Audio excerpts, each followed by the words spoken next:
For BamaCentral.com, I'm Joey Blackwell here with Tony Sukalis and Katie Wyndham, and this is the latest edition of 3 and Out. Today's topic is going to be Alabama football hosted its first scrimmage this past weekend. It's first of three. They'll have one more this coming Saturday, and then their final one, of course, on April 16th in the 2022 A-Day scrimmage game. A lot of takeaways from this past weekend scrimmage. Notably, what I noticed, it's been a common theme so far this spring, positive energy. Nick Saban highlighted how this team doesn't have any complainers. And on top of that, the guys just kind of, they're coached and do what they're supposed to do, and they work really hard. Leadership obviously has been a huge factor this spring after, some, kind of Saban rants last year talking about the disruption on the team and just the ineffectiveness of the team's leadership. Now they already have the leadership team set. They added an additional player this year as well to it. But overall, the vibes are positive in Tuscaloosa. Tony, what were your takeaways from the scrimmage this past weekend?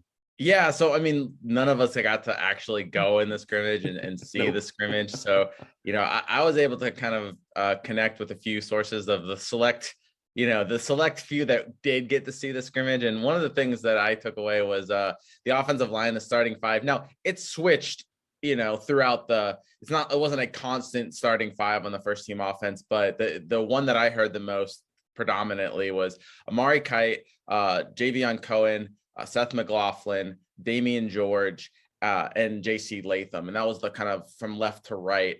And that's an interesting one because I think most people would have thought that, Kendall Randolph might have been that left tackle. It's kind of hard to judge too much out of that front five because it's missing Emil Ekiyor. It might be missing Tyler Steen if he commits the transfer from Vanderbilt. So if you add those two guys in the offensive line, it's obviously going to look a little bit different. The things I took away from that, though, is the fact that Amari Kite is somebody that maybe we don't talk about a lot. Maybe we should be talking a little bit more about him. Also, the fact that JC Latham starting at right tackle, I think he's going to be a guy that breaks into the first team offense. And then Damian George at the guard position, I like that. Now, is he going to stay there when Emil Ekiyor comes back? I don't know, but I like him at that guard position more than I like him at the tackle position. So even if he's a backup, I think he's a quality guy at that guard position.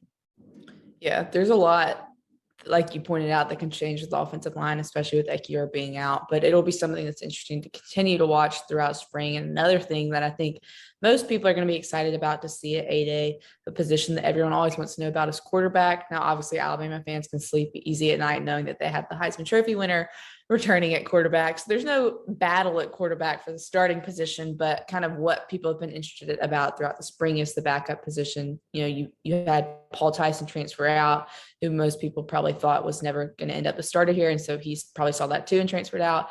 And you still have Jalen Miller on the roster, and then you bring in the highly touted freshman Ty Simpson. And from everything that we've heard throughout the spring, and even Nick Saban talked about it after the scrimmage, is that Jalen Miller has been having a really good spring. He's really developed as a passer as well. He showed his running ability last year in limited reps. Obviously did not get a ton of time last season, but he's really impressed so far. And I would imagine on A-Day in 2 weeks that we'll see him kind of running the second team with Bryce running the first team, and Ty Simpson kind of going in with the Crimson team for some third team reps. But that's a position, that's always of interest. And Jalen Miller has been apparently impressing a lot with how much he's developed from year one to year two. So that's going to be something interesting to watch going forward because, after the season, Bryce Young will be headed off to the NFL. So who's kind of the heir apparent at that position? And it's a pretty big one.